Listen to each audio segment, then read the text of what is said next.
É um prazer estar aqui mais uma vez, nosso segundo episódio dessa série, como eu tenho falado e demonstrado nas minhas redes sociais, em que a ideia é a gente conversar com profissionais, profissionais com experiência, profissionais gabaritados, sobre os direitos do paciente com câncer.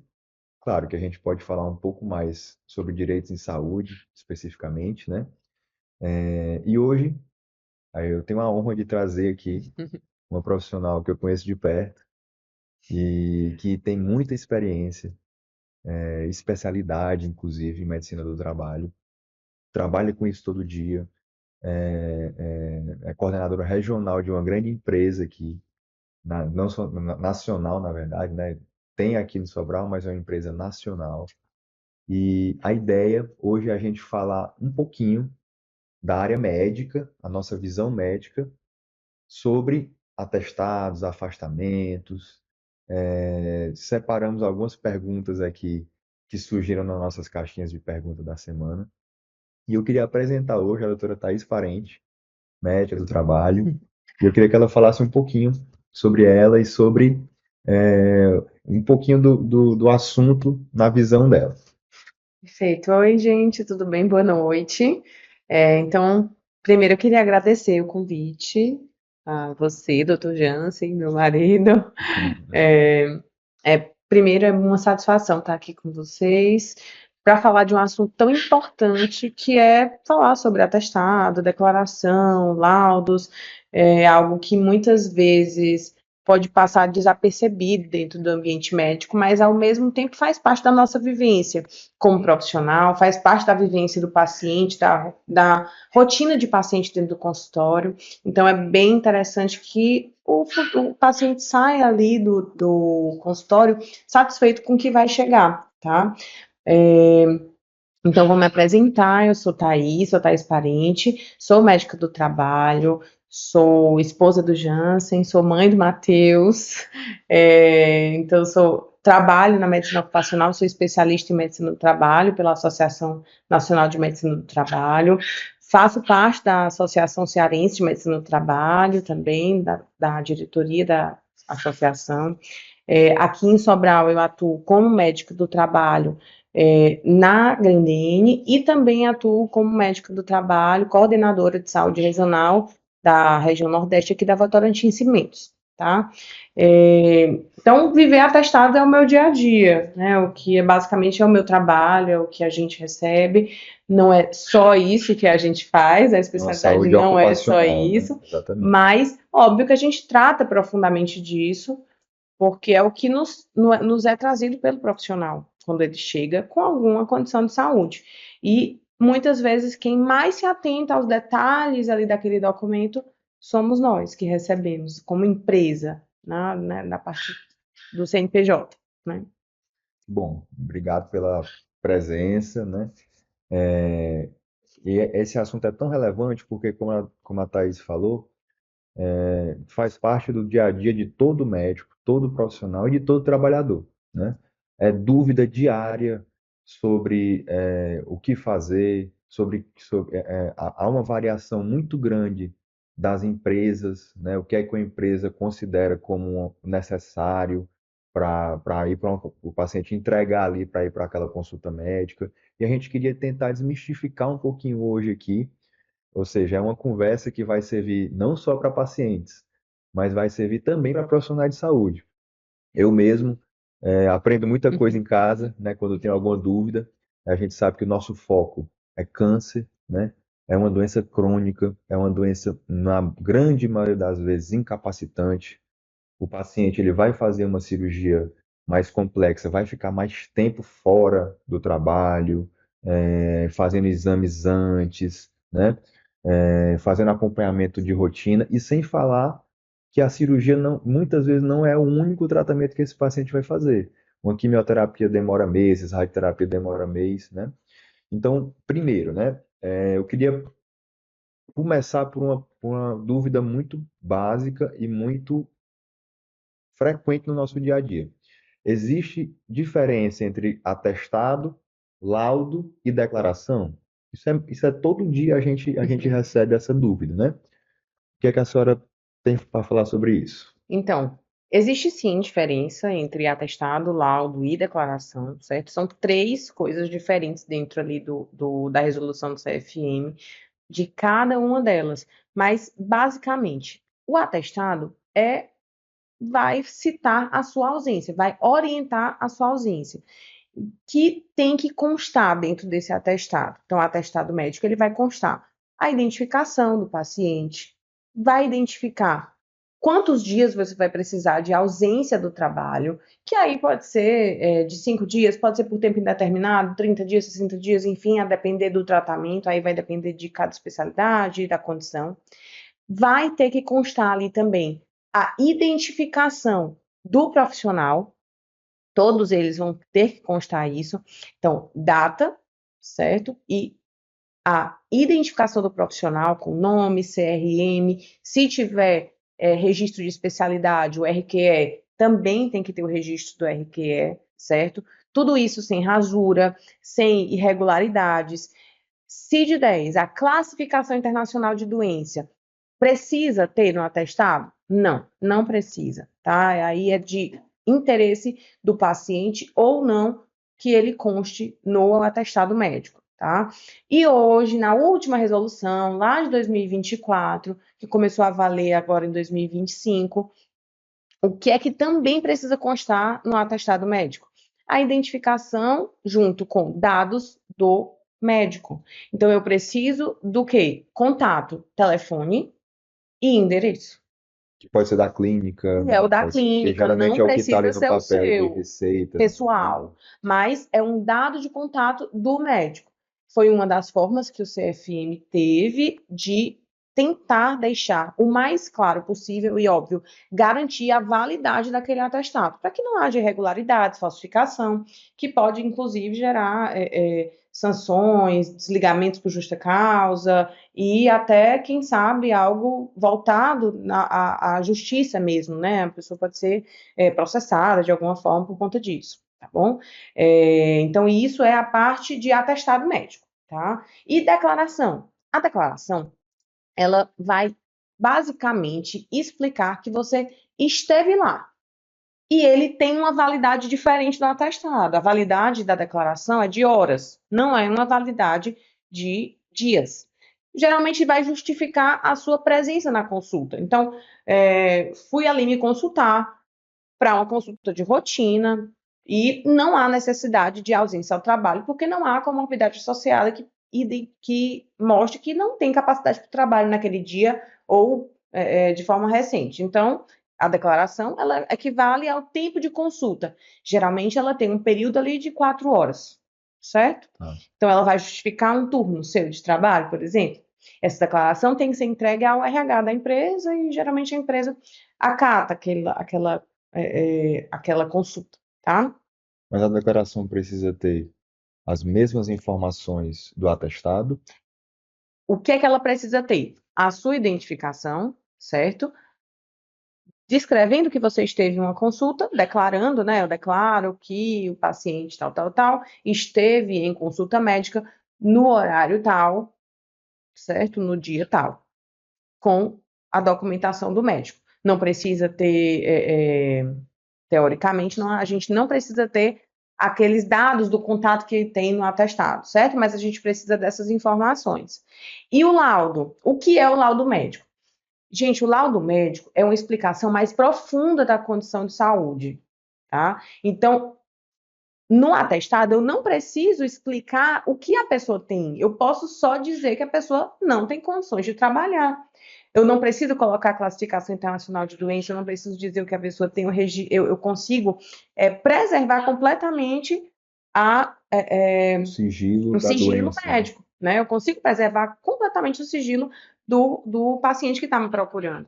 Mas na declaração, na verdade, no laudo, não. No laudo é exatamente a descrição com maior detalhes possíveis ali da condição do paciente. Então, eu vou colocar histórico de doenças, vou colocar uso de medicações, vou colocar cirurgias prévias, vou colocar, explicar o que ele está passando no momento, exatamente para mostrar para o médico perito ou para quem estiver recebendo aquele laudo, aquela declaração, a condição de saúde.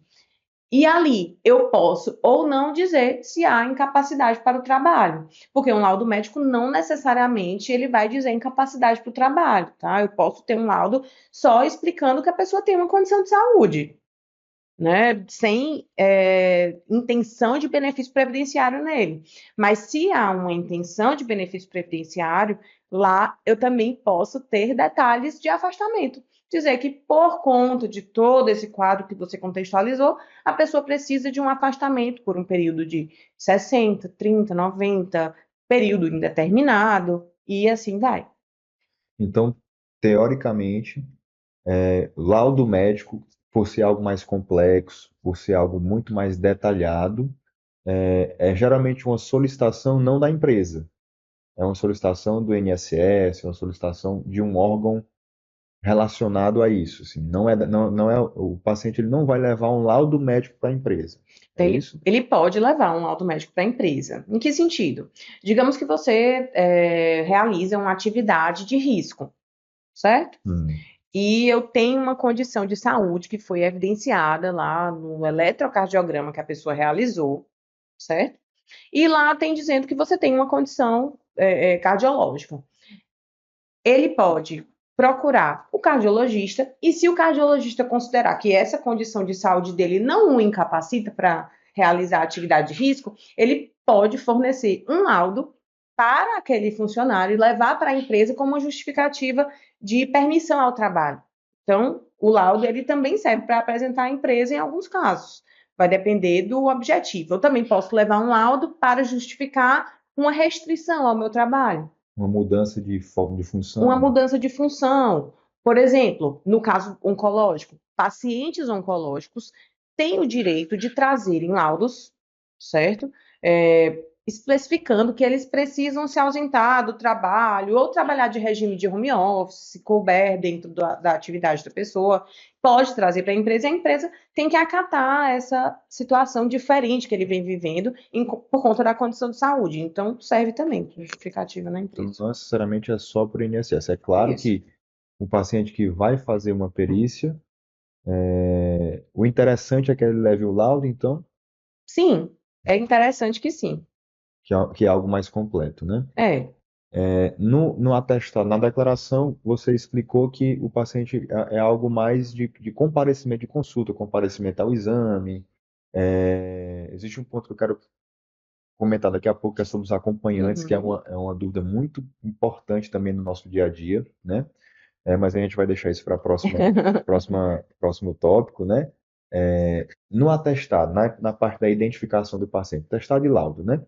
Que são mais completos.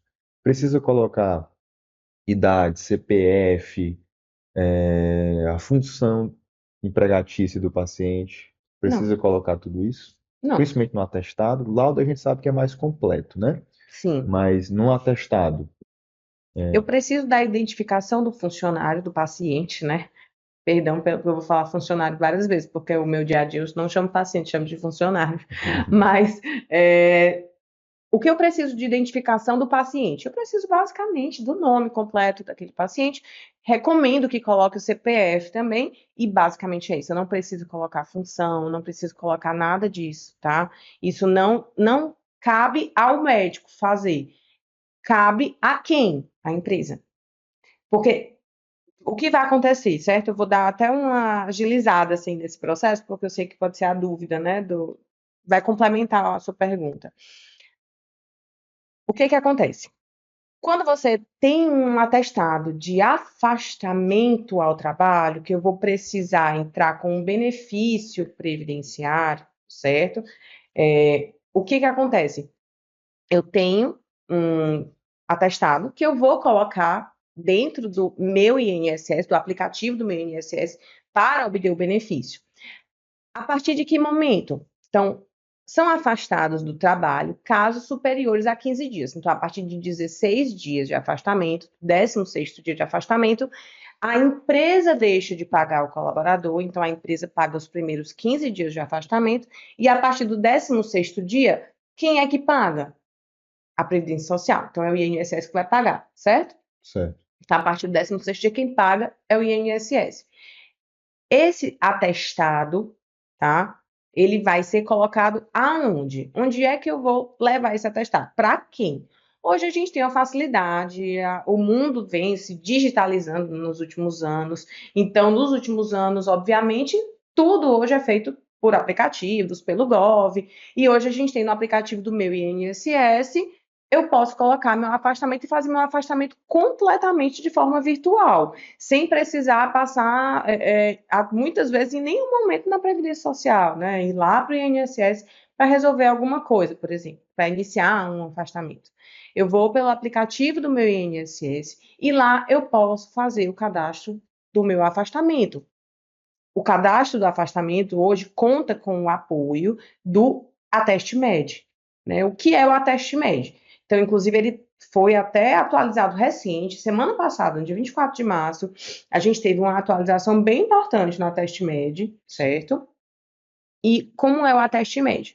O Ateste Med é uma plataforma do INSS, né, do aplicativo do meu INSS, onde eu consigo inserir o meu afastamento por lá, fazer o meu afastamento via Ateste Med e vai ser avaliado o documento enviado, tá? Certo. Para documentos até 90 dias, afastamentos de até 90 dias, vai apenas para avaliação documental. Então, o que é que vai ser analisado? Só o documento. Então, o médico perito, ele não vai precisar lhe chamar para fazer uma perícia, para lhe avaliar. Ele pode, apenas por análise documental, conceder ou não o seu benefício, Sim. certo?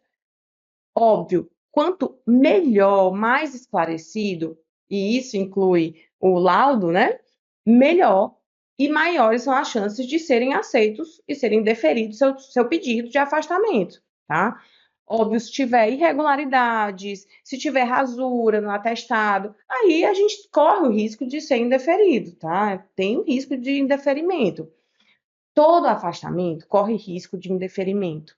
Em nenhum momento a gente tem como garantir que aquele atestado vai ser aceito pelo médico perito, porque vai passar por um médico ali, perito, que vai aceitar ou não o tempo de afastamento que o médico assistente deu. Então, você pode dizer que a pessoa precisa de 60 dias de afastamento, e o médico perito pode considerar que não, precisa só de 30, ou melhor ainda, precisa de 90 ao invés de 60. O perito ele pode fazer esse ajuste no tempo Uhum. de atestado, Sim. tá? E ele tem autonomia para isso. Ele pode deferir ou indeferir com base apenas na avaliação. E pode ser, inclusive, que, com base nos documentos, ele considere que você precise de avaliação presencial, de perícia. Então, ele pode ser que convoque você. Então, hoje, atestados de afastamentos até 90 dias podem ser, a partir do dia 24 de março, já estão valendo, passado apenas por análise documental, sem perícia médica. Isso pode ser um atestado único, de 90 dias, ou atestados separados, enviados juntos. Um de 20, um de 40, né, e um de 30, que os três somados dão 90 dias. Pode acontecer também isso, a gente junta os três e coloca. É importante citar também que qualquer pedido de prorrogação vai passar por perícia, tá? Qualquer pedido de prorrogação que deve ser pedido a 15 dias antes do fim do benefício, tá? Uhum. Então, 15 dias antes do fim do seu benefício, você tem direito a pedir, né? Até 15 dias antes, você tem direito a pedir a prorrogação. Mas todo pedido de prorrogação vai passar por perícia. Importante isso. Então, houve essa mudança muito importante que Sim, até realmente pouco tempo era essa história dos 60 dias, né? exatamente. Isso se fala publicamente, né? Os pacientes falavam isso, a gente falava para os pacientes também. Olha, você fez uma cirurgia, até 60 dias é muito provável que você não vai nem ter que passar pela perícia presencial, certo? Então, essa mudança foi muito importante, que aumentou para 90 dias essa possibilidade, né? Exatamente. Aí vem uma dúvida que é muito comum no dia a dia da gente. Então, o paciente fez uma cirurgia, no meu caso, por exemplo. Então, são duas dúvidas, tá? Primeiro, eu sei que os primeiros 15 dias, o paciente, quem vai pagar é a empresa, né? E isso é importante a gente pontuar. São 15 dias, porque já tive dúvidas recentes que tinha mudado para 14 dias. Não, são 15 São 15 dias. dias e continuam 15 dias, É. né? Mas o paciente fez uma cirurgia grande, eu sei que ele vai precisar pelo menos de 60 dias. Uhum. É mais interessante a gente dar um atestado de 15 dias e depois outro de 45 dias, ou um atestado de 60 dias. Existe essa diferença?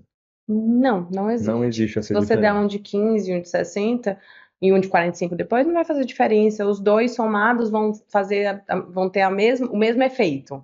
O que eu recomendo é colocar realmente os 60 dias, o tempo logo de afastamento, até porque facilita para o funcionário não ter que contar com o retorno para poder passar, para pegar um novo atestado ou algo do Uhum. tipo. É melhor já deixar encaminhado o paciente com 60 dias. Na empresa, a própria empresa vai se encarregar de pagar os primeiros 15 dias e o restante é Previdência Social. A partir do Ele, 16º dia, ele dá entrada ele no meu mostra INSS. o mesmo documento ele mostra para a empresa, xerocam lá, faz uma Isso, cópia, e exatamente. esse mesmo documento, o próprio paciente pode entrar nesse sistema, Sim. anexar lá, e o INSS já vai entender que aqueles primeiros 15 dias foi pago pela empresa e os outros 45 dias o paciente não precisa fazer mais nada além disso. Nada além disso. Ótimo. Outra dúvida muito importante também é sobre situações em que o paciente fez uma cirurgia, né? A cirurgia, a ideia é esse paciente ficar 15 dias afastado, por exemplo, Uhum. né? Mas a cirurgia infeccionou, o paciente quebrou ponto, o paciente vai precisar ficar mais tempo afastado, né? E aí a gente faz essa prorrogação. Dá para usar esse sistema, por exemplo, é Dá. só prorrogar, mas, por exemplo, você falou que são 15 dias, tem que fazer essa prorrogação 15 dias antes, mas o atestado foi de 15 dias. Infeccionou com 7 dias. O paciente ele não vai ter 15 dias para pedir essa prorrogação. Ele vai ter 7 dias. Ou, aliás, 8 dias, né? Porque vamos supor que ele infeccionou no sétimo dia, certo? O paciente vai ter do dia 7 ao dia 15 ali afastado pela empresa. Uhum. Mas ele vai precisar, a partir daquele sétimo dia, de mais uns 20 dias, ou vamos supor, mais um mês para se recuperar dessa infecção e tudo mais. O que é que o paciente pode, o que é que a gente pode fazer nessa situação, por exemplo? Então, é um caso bem simples, tá? Então, assim, qualquer afastamento superior a 15 dias vai para o INSS. Então, você pegou, deu um atestado para ele de apenas 7 dias porque você achou que ia ser o suficiente. Mas aí, no oitavo dia, você percebeu que ele precisava de 40. Você vai dar um atestado de 40 dias e a partir do 15º dia vai entrar no meu INSS também, certo? Ele já apresentou atestado de 15 dias, então o Para a INSS. empresa, não para o meu INSS. Lembra? Foi só para a empresa. Atestados até 15 dias ficam apenas na empresa, eles em nenhum momento vão para a Previdência. Certo, A partir do 16º dia é que a Previdência é acionada certo. através do meu INSS, do aplicativo. Então, antes disso, não há necessidade de acionamento da Previdência Social. Então, tudo que acontecer antes dos 15 dias não vai ter contato com o INSS. Certo, mas o paciente infeccionou no sétimo dia. Naquele sétimo dia, ele infeccionou, aí eu vou precisar afastá-lo por mais 30 dias. Vai Perfeito. dar A empresa 37 paga dias. os outros 8 dias para fechar os 15 e a partir do 16º dia vai para a Previdência, com aquele atestado que você O mesmo fez. atestado. Sim, Quem é que faz esse cadastro no Ateste Med? É o paciente ou a empresa faz? o próprio O próprio paciente. paciente pode entrar e fazer um cadastro Na verdade, simples. só ele pode ter acesso a isso, tá? O Ateste Med, o meu INSS, ele tem esse nome com propriedade, é do paciente. Então, é do funcionário. Então, é competência do paciente fazer análise. Existem empresas que auxiliam, orientando, fazendo, né, o ajuste, mas a empresa não pode ter os dados do funcionário. Login e senha do meu INSS é algo individual, então Sim, tem que ser do paciente. A perfeito. empresa pode auxiliar e é recomendado que a empresa auxilie como uma forma de acompanhamento, mas é, de, é individual, tá? O login e senha é privado. Perfeito. Ok. É, Em relação a algo que é muito comum também no dia a dia, que é a questão da empresa definir, eu recebo muito no meu dia a dia, por exemplo.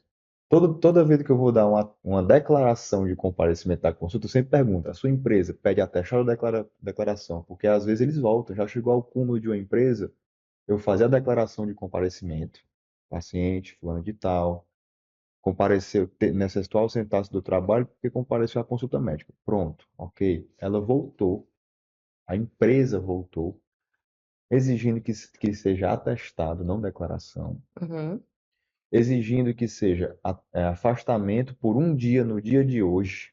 É até uhum, redundante isso, uhum. né?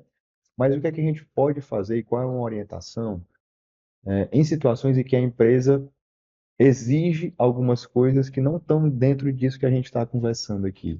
Então, o que pode ter acontecido, tá? Agora vamos ao que acontece muito no nosso dia a dia. A pessoa recebeu uma declaração que a gente já conversou que ela tem uma validade menor de 4 horas, mas ela não foi ao trabalho ao longo do dia. Ela perdeu o dia de trabalho, não foi mais, Uhum. né? Perdeu o Então, dia todo. ela perdeu o dia todo.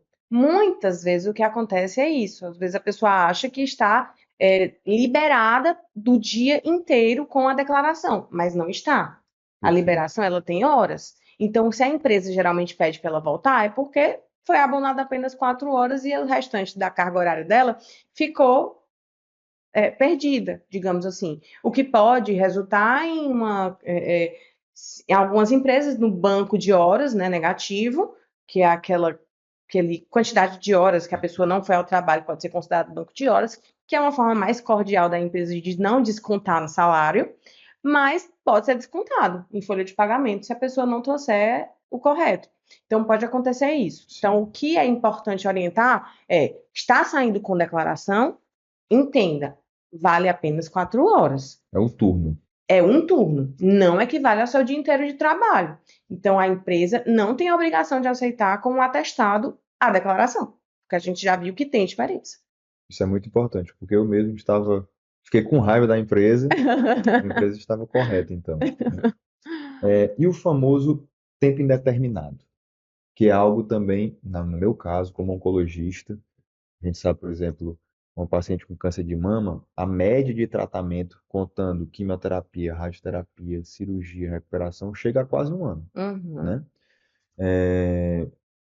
Existe, a gente pode colocar tempo indeterminado no atestado, ou é mais interessante que seja no laudo médico, que tem mais informações, e, enfim, o que é que você tem a falar sobre o tempo indeterminado, tá? Então, o tempo indeterminado, ele é uma excelente saída para quando a gente não tem prognóstico rápido para compreender o tempo de recuperação que a pessoa vai precisar, né? O tempo de afastamento que ela vai precisar.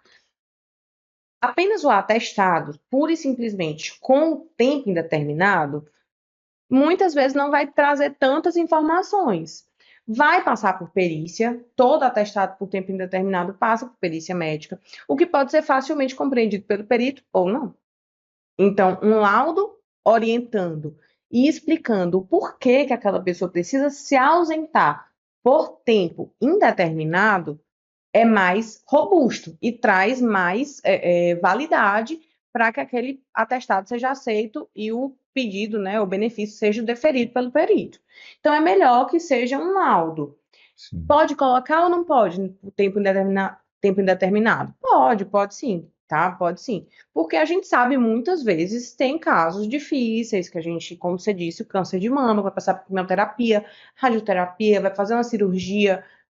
A gente sabe que pode ser um processo moroso, um processo que demora, então tudo tranquilo. A gente pode sim colocar tempo indeterminado.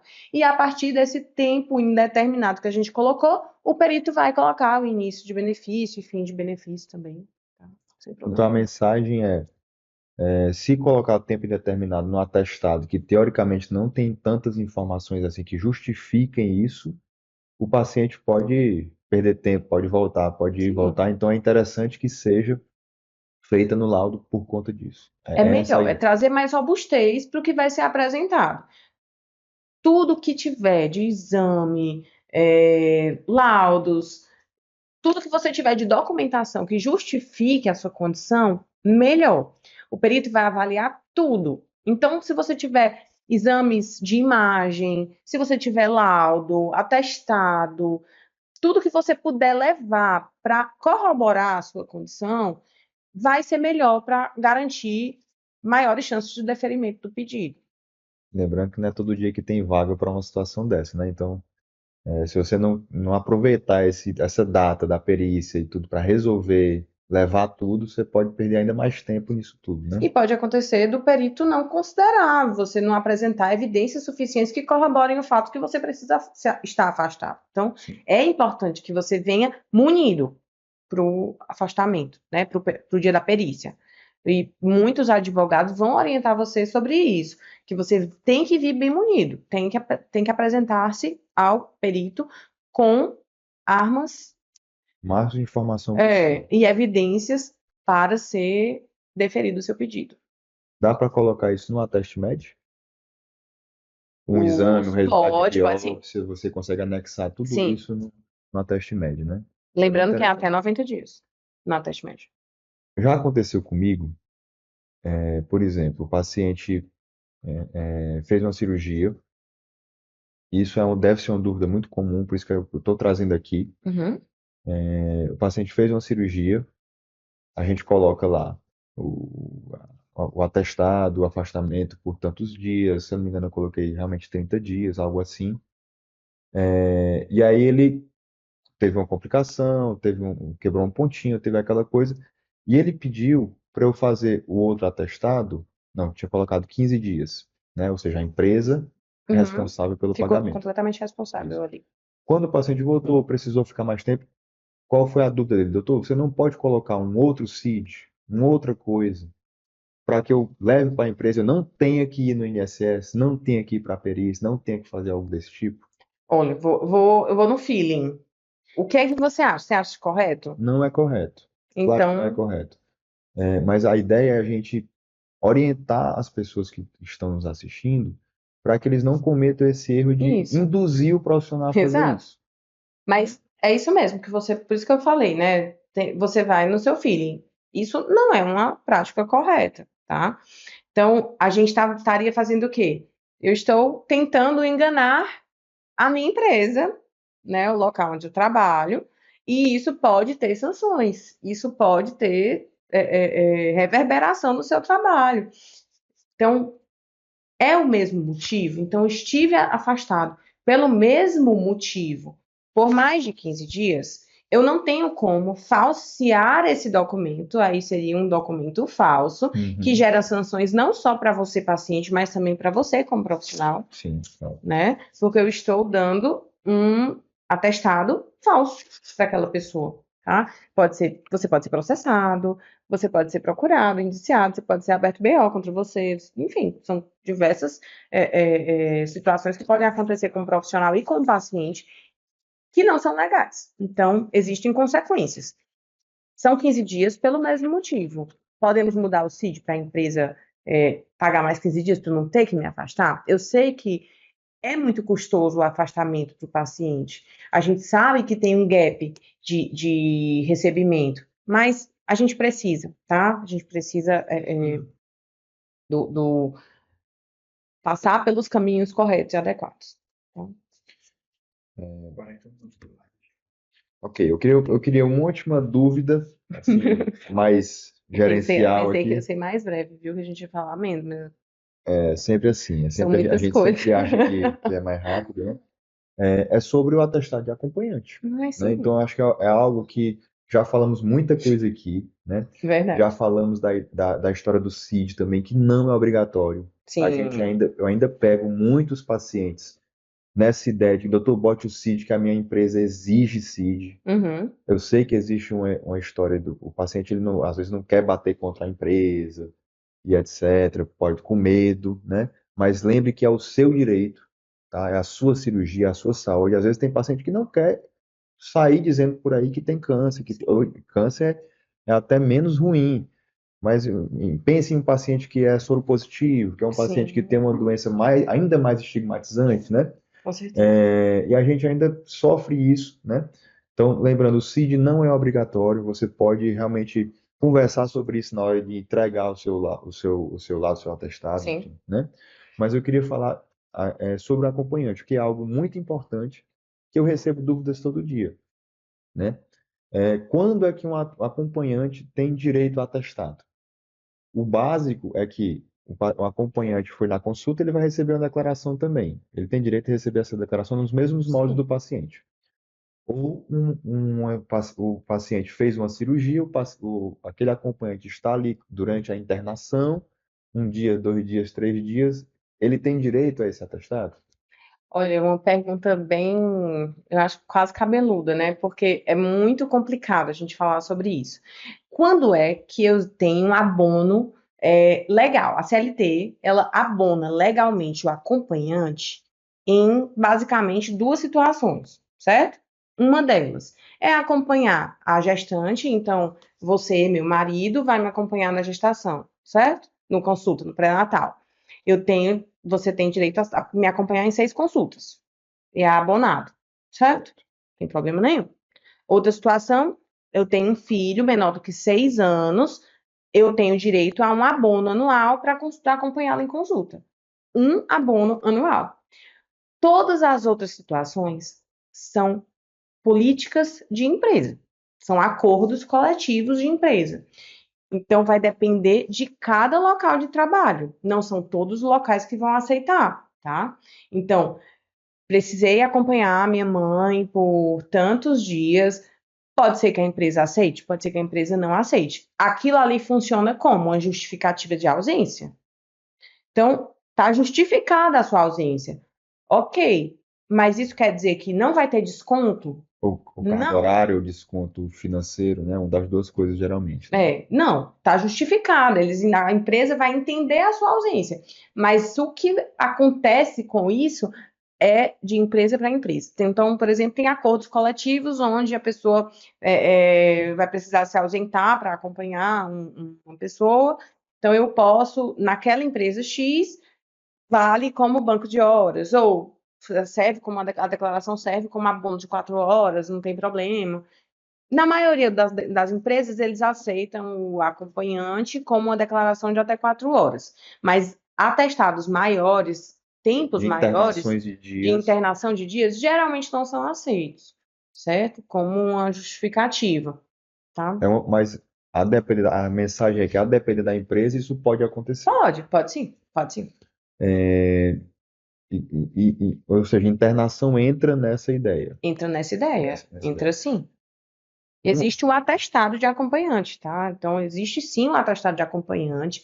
O acompanhante tem direito a receber esse atestado de acompanhante, mas o aceite vai depender do abono legal pela CLT e também da empresa. Tem CID, tem tudo para isso, né? CID não é É, necessário, mas existe mas até CID sim, para isso, sim, né? tem sítio para isso também. Então a mensagem é que vai depender da sua empresa. É, É conversar com o seu o seu gestor. RH, com o seu gestor, né? Outra pergunta ainda mais difícil que eu faço questão de trazer aqui, porque faz parte do meu dia a dia, né? Tá. Que é sobre o acompanhamento do paciente em casa. Então, eu sou cirurgião, eu recebo muito pedido disso. Doutor, minha mãe tem 80 anos, eu sou a única cuidadora dela. Ela mora no interior, quer que seja. E eu queria ficar esses próximos 10 dias em casa cuidando dela. É algo ainda. Esse sim é Menos que, palatável, esse né? sim é que talvez não vá ser aceita de jeito nenhum, né? Porque até para você justificar isso é mais difícil. Lembrando que o atestado fornecido para aquela pessoa que vai acompanhar por muitos dias, ele traz um risco, tá? Sim. Por quê?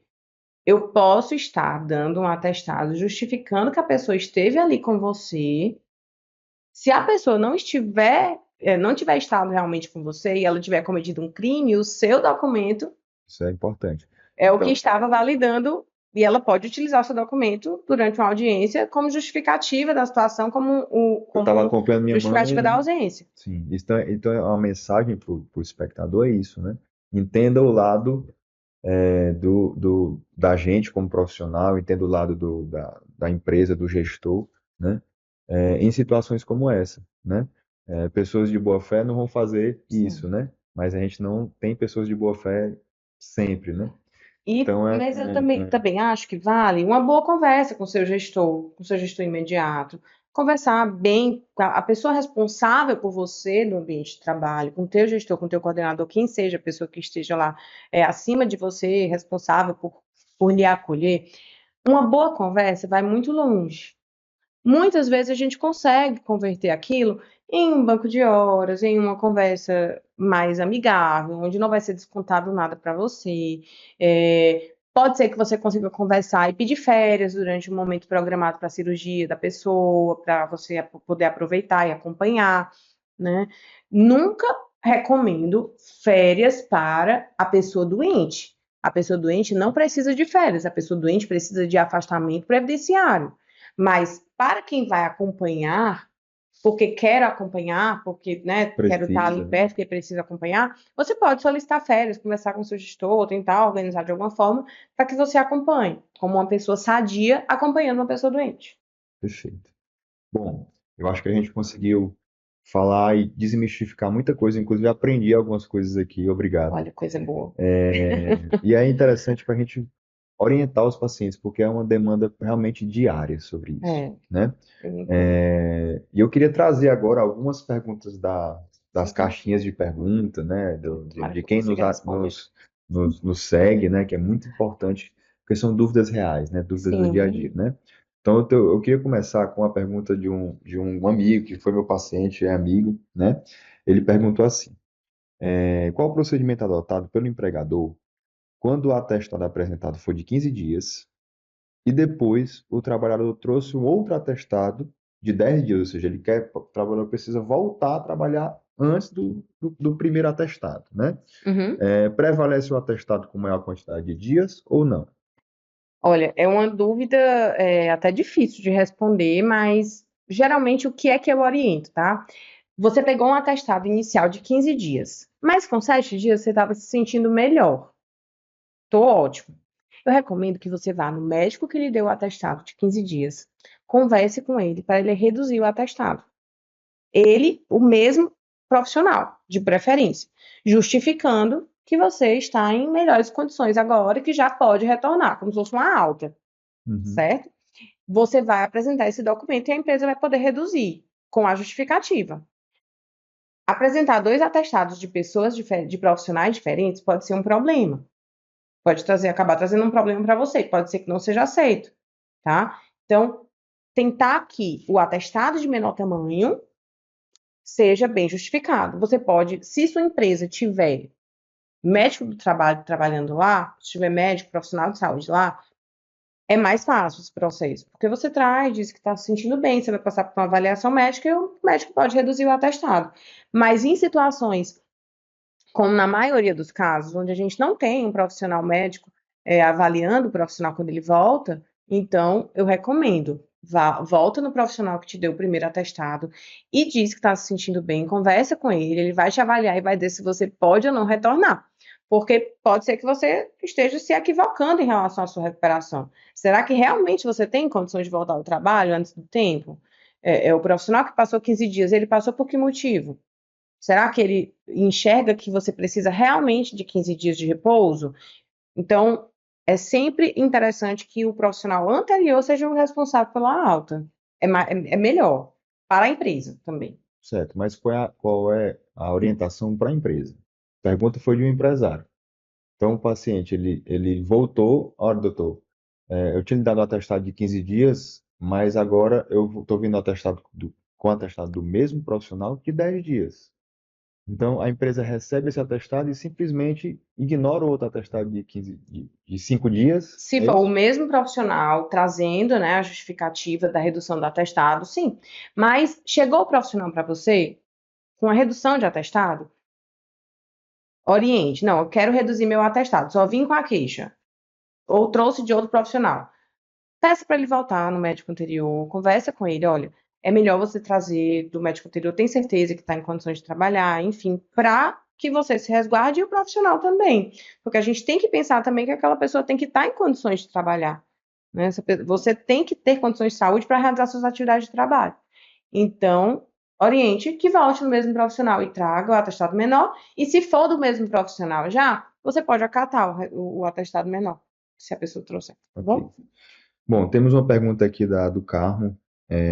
Quais são os direitos de um trabalhador que descobriu que tem um câncer. Em breve nós teremos uma live específica disso, né, tá? Essa aqui não é para isso nesse momento, então saque FGTS, FGTS, EPI, redução de IPI, tudo isso, nós vamos ter um convidado falando especificamente disso, tá? imposto de renda, Imposto de né? Isenção de renda, imposto de renda. compra de bens, né, e etc. A Suziane fez uma pergunta. Fiz uma cirurgia no tornozelo e o médico me deu 90 dias. O que tenho que fazer? Botar no ateste médico. Exatamente. Você vai no meu INSS, coloca lá teu atestado, pede os outros documentos que são solicitados, porque não são solicitados, são esses. Então, é pedido a declaração do último dia trabalhado, que é fornecido pelo RH da empresa, junto com o atestado médico, certo? Junto com outros documentos seus, então, RG, CPF, enfim. Todos os documentos são pedidos para serem anexados lá no meu INSS. É de fácil segmento. Acesse o teu aplicativo. Então, lá vai ter guias de orientação de como utilizar. Coloca lá teus documentos, que é fácil, tá? É tudo PDF, não precisa ser nada. Escaneado. Ali. Você consegue fazer tudo escaneado de forma simples, não precisa ser autorizado, né? Leva para cartório, coloca Sim, sim. autenticada, nada disso. Tudo via digitalização imediata lá para o aplicativo. Ok, perfeito. Uma dúvida também de dia a dia, tá? Da doutora Nara. Ali. Inclusive, obrigado, doutora Nara, pela presença. Quem não contribui com o INSS está com câncer. Pronto. Olha, é uma pergunta difícil. Nunca contribuir, certo? Porque são duas perguntas que podem, duas vertentes ali, né? Nunca contribuí ao INSS, nunca fiz nenhuma contribuição e descobri que estou com câncer. E esse câncer me gera incapacidade para realizar qualquer tipo de atividade do trabalho, né? É uma doença incapacitante. Eu tenho direito a algum tipo de benefício? Tem, mas não é nada relacionado à Previdência. Você tem direito ao benefício de prestação continuada, que é o BPC, certo? Mas tem que se adequar ao BPC. Não é qualquer pessoa que pode receber. Então, eu tenho que ter, por exemplo, mais de 65 anos, menos de um quarto de renda de salário mínimo por pessoa, certo? Da família. Tenho que ter também, né? Ou mais de 65 anos, ou também preciso ter alguma deficiência grave, algo incapacitante, aí você também tem direito ao BPC, também seguir na mesma forma. Para quem tem mais de 65 anos, às vezes não precisa da avaliação, né, do profissional e nem revisões, mas para deficiências ou um quadro oncológico que gera incapacidade realmente e que vai receber o BPC, pode estar sujeito a reavaliações periódicas para ver se a pessoa vai continuar recebendo ou não, inclusive reavaliações de renda, por conta porque se em algum momento a sua renda mudar, você receber mais do que esse um quarto por pessoa da família de salário mínimo, pode ser que seja reavaliado também o seu BPC, pode ser que seja descontinuado. Eu acho que um ponto que você tocou é crucial, né? Precisa ter a incapacidade, não Sim, é isso? Porque o que mais acontece na prática é dito para os pacientes, veiculado de maneira errônea, né? Olha, você tem um câncer, você vai conseguir você vai conseguir o seu afastamento, o seu benefício, porque você teve um câncer. Isso é muito importante pontuar, porque eu recebo isso todos os dias e eu vejo o sofrimento dos pacientes indo, voltando, né? isso. E tendo custo muitas vezes com outros profissionais, né? E esse ponto é muito importante, né? Precisa ter a confirmação dessa incapacidade. Isso, Um se for paciente. menor de 65 anos, Sim, né? Quando o motivo principal é o câncer, né? sim. Eu preciso ter uma deficiência de longo prazo, eu preciso realmente justificar essa necessidade do benefício. A função do médico assistente, e aí é um outro assunto importante, né? A função do médico assistente é documentar isso, gerar um Isso, laudo, gerar um atestado, né? Mas isso nesse caso que o paciente não contribui, ele vai passar por uma perícia sempre, não é o ateste vai, médico, vai né? passar por uma perícia. E existe essa hierarquia. Médico assistente, depois vem o médico do trabalho, depois vem o médico do INSS, não é isso? O médico do Isso, INSS ele é o que define eu defini todo o toda a resto da cadeia. cadeia. Sim, ele que manda. Se ele não considerar, é o que vale é o dele. O que mais acontece na minha prática eu emitir o atestado, emitir o laudo, tá? E dizer para o paciente, olha, aí com isso você vai para uma perícia e vai ver, você vai ser visto, vai ser examinado, leve tudo que você tem, mas eu não lhe garanto que você Exato. vai conseguir esse seu benefício por incapacidade. A maioria realmente não consegue. É. Porque é uma situação bem complicada. Eu recomendo que vocês tenham, óbvio, um bom advogado que saiba lhe orientar bem. Muitas vezes, um bom advogado ajuda bastante o profissional médico ao que ele precisa escrever, ao que ele precisa colocar, tá? Então, é importante esse tópico, tá? É importante que você seja bem orientado em relação ao que você tem que fazer posterior ao diagnóstico. Lembrando que é uma coisa que eu acabei não falando, mas que é importante a gente falar. Para o câncer em questão, né, para a situação de câncer, não tem carência, não há exigência de carência, certo? Para o afastamento. Então, todo afastamento tem um período de carência necessário, certo? Eu preciso ter contribuído 12 meses, na maioria dos casos. Para a aposentadoria são 180 meses, no mínimo, né? Então, mas para casos de afastamentos, apenas 12 meses de contribuição. Mas em casos de câncer, assim como outras doenças, uma lista de doenças, não é exigido o tempo de carência. Então, se eu tiver contribuído apenas uma vez para o INSS, Tudo bem. eu tenho direito. Pode, Acidente de trabalho, hanseníase, tuberculose, algumas condições elas têm essa vantagem, digamos assim, da não exigência da carência. Aí eu posso ir direto para o afastamento. Mas se eu nunca contribuir, aí entra em outro benefício, que é o BPC, né? Que é o benefício de prestação continuada.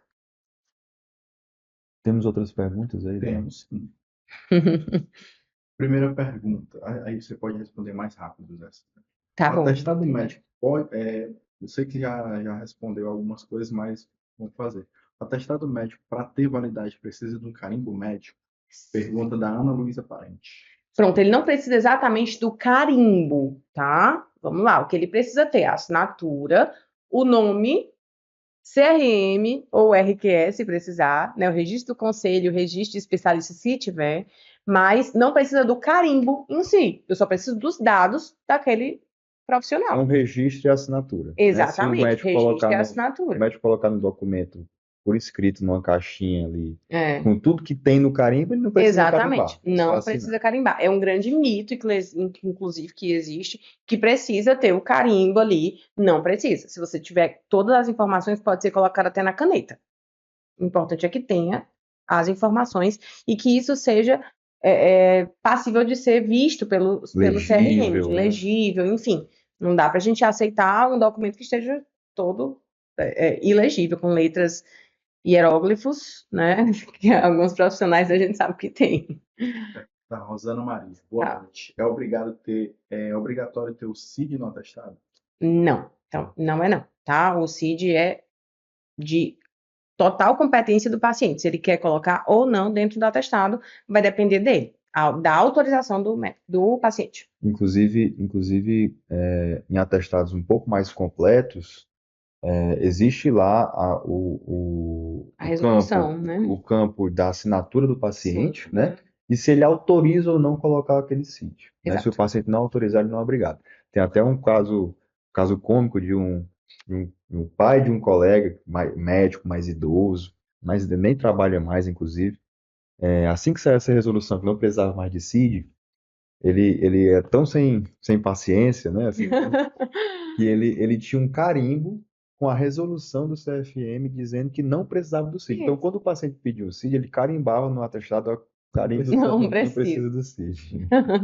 Mas se o paciente quiser que coloque, é direito dele, Sim, tá bom? isso é importante Então, também isso é dizer. importante dizer, porque ele não pode, você não pode se negar a colocar o CID pelo paciente. Se o paciente está pedindo para colocar, você pode colocar, tá bom?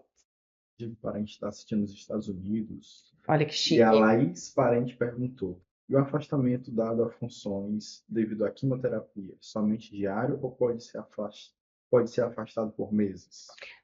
Então, ele pode, sim, fazer um ajuste, a pessoa manter-se no ambiente de trabalho, com ajuste de função, por exemplo, trabalhava num escritório e eu consigo fazer o meu trabalho em home office, eu considero que eu sou capaz de realizar minhas atividades em casa. Pode funcionar aquele atestado diário para quimioterapia, não tem problema, tá? Mas muitas vezes, por conta até dos efeitos colaterais da quimioterapia, é recomendado que a pessoa fique afastada, porque pode ser sim incapacitante. Geralmente a gente acaba usando o O indeterminado, tempo indeterminado. porque a gente não tem ali uma certeza exata.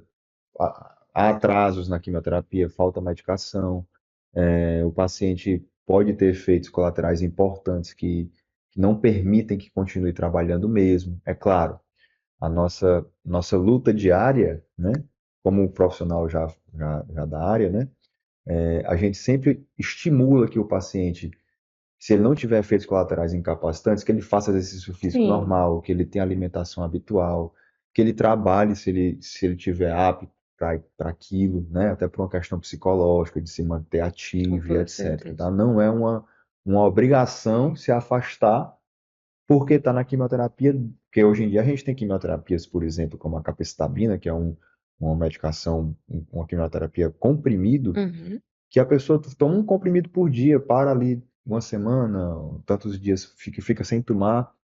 Então, não necessariamente o paciente ele vai fazer uma medicação de infusão, que vai ter que ir no hospital, que vai ter provavelmente mais efeitos colaterais, tá? Sim, Então, isso é muito importante, legal. essa dúvida, né? Sim, e é claro, isso vai depender do assistente. Quem vai dizer isso é o médico que está avaliando, né? Ele que vai orientar, ele vai saber qual a medicação que a pessoa está tomando, se aquela quimioterapia em específico, como você acabou de falar, é incapacitante ou não, tá bom? Junto com a observação do paciente. E a Rosa Lima disse que o filho dela é portador da síndrome nefrótica, é isso? Desde Certo? criança, desde criança. Hoje ele tem 16 anos. Deu entrada no benefício LOAS e foi negado. Certo. Nessas situações onde eu tive o benefício negado, tem que entender o que foi que aconteceu. Se foi em decorrência da doença não ser considerada, ou se a avaliação médica não considerou como incapacitante, ou a avaliação social, que também é necessária nesses casos, não foi suficiente, não mostrou, né, a necessidade do benefício. Então, o que eu recomendo, procure um advogado, tente entender melhor o que foi que aconteceu que teve o benefício negado, tá bom? Essa parte realmente é muito minuciosa, precisa de muito acompanhamento, um detalhe, não é fácil. Tenho certeza, apesar de hoje a gente ter muita facilidade em relação a iniciar e pedir benefícios, né, de forma virtual, eles não são fáceis, eles precisam de suporte. Então, contratem um bom advogado, especialista em direito previdenciário, vai facilitar de sobremaneira a vida de vocês para garantir que esse benefício seja acolhido, certo? Se estiver tudo correto, se realmente couber, se estiver dentro do que é para ser feito, você vai receber. Mas uma boa orientação de um advogado especializado no caso vai fazer maravilhas para suas dúvidas, pode ter certeza. Pergunta da Melina, ela perguntou: o oncologista clínico pode colocar o tempo de afastamento do paciente no laudo ou isso cabe apenas ao médico perito do trabalho? Não, o médico clínico também pode, tá? Não só pode, como deve. A recomendação é que o médico assistente, que é o médico que está acompanhando o paciente, ele pode e deve colocar o tempo de afastamento necessário para a ausência do trabalho, Que pode ser prorrogado depois, que né? pode ser Dependendo de como for, prorrogado. né? Você pode passar novamente pelo médico, dizer que precisa aumentar. Gente, isso é algo flexível, tá? Eu posso ter colocado um atestado de 90 dias e depois precisar prorrogar para um tempo indeterminado. Eu posso ter um auxílio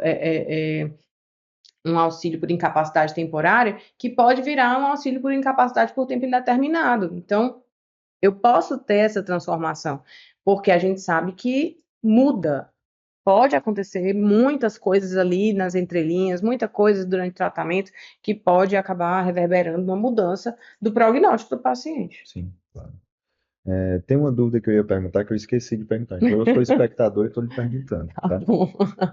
A gente comentou que foi bem esclarecedor a questão da declaração e atestado. Tá. Declaração para algo muito mais restrito ali de um turno. Atestado, mesmo que seja para consulta, né? Mas, por exemplo, eu atendo muitos pacientes de outros municípios que dependem de carro, enfim, né? Que Sim. realmente uma consulta dura o dia todo, Uhum. né? O tempo de espera da consulta, enfim. Muitos vêm de carro, do município, que tem uma hora certa para chegar e para sair. Nesses casos, é atestado, Sim. né?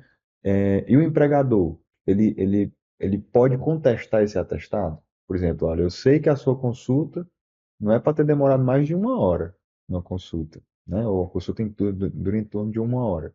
Então, não vou receber seu atestado que você ficou o dia todo sem trabalhar por isso. Existe alguma prerrogativa disso ou não?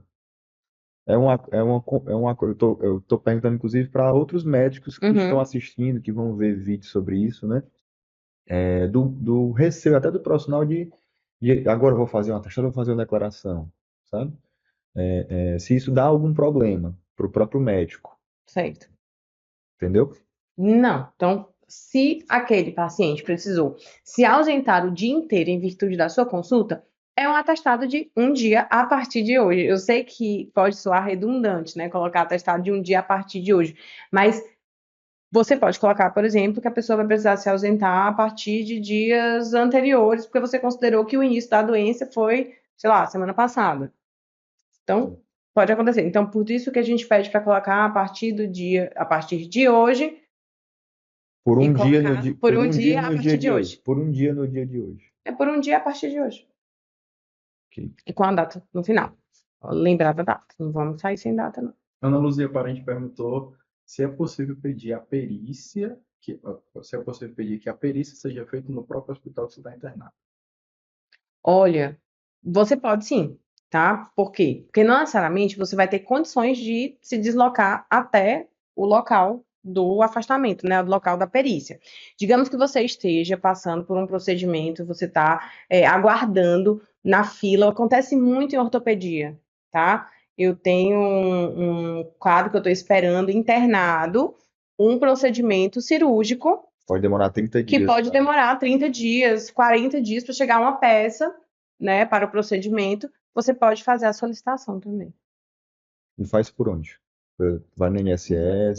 Também é via aplicativo. Eu vou até pedir para depois a doutora Ana Luísa Parente, que foi a mesma pessoa que fez a pergunta, em outro momento da live, ela vai vir para contribuir em relação a esses detalhes de como fazer o pedido de perícia dentro de ambiente hospitalar. Pergunta do Francisco Erivaldo. Se o paciente tiver o laudo que está inválido por tempo indeterminado e tiver MEI, como é que ele faz? O próprio empresário, O paciente tiver um laudo que está inválido por tempo determinado. E se o próprio paciente tiver um MEI, o que que ele faz? se ele tiver contribuído ao INSS de forma regular, ele vai ter direito ao benefício da mesma forma, tá?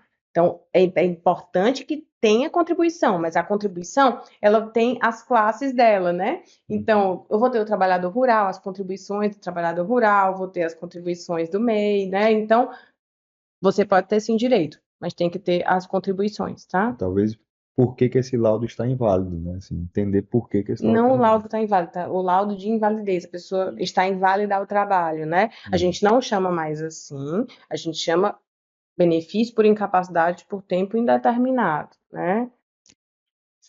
Engraçado. A Mari Marina perguntou o seguinte: quando uma pessoa está internada numa clínica psiquiátrica por falar só de jogo, que está rindo e fala às vezes que fala às vezes até de morte, o que acontece nesse caso? Certo.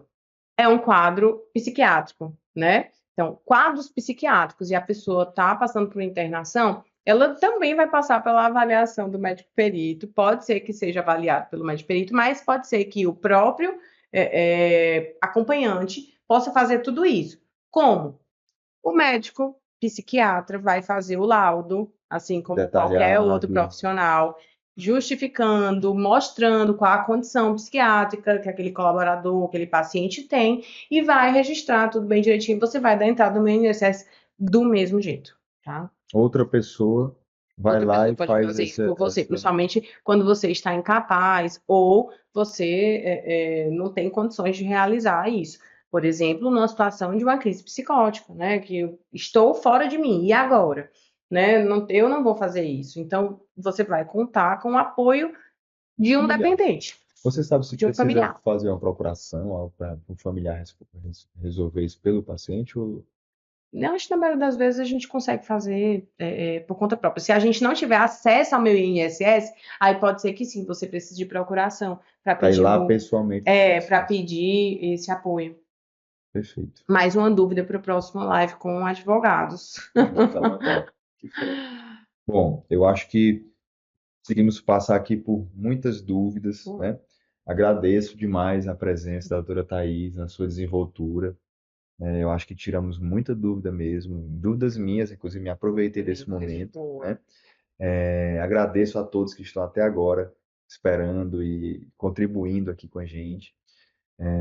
Queria falar, mas deixar a doutora Thais terminar, tá? Então, em breve teremos outras apresentações, outras lives nesse sentido, né? A ideia é informar nossos pacientes de câncer, que a gente cada vez mais na nossa página aí do Instagram, que nós possamos ser uma fonte de informação de qualidade, né? Uma fonte de informação segura, médica ou de profissional, e que contem com a gente sempre no que precisar.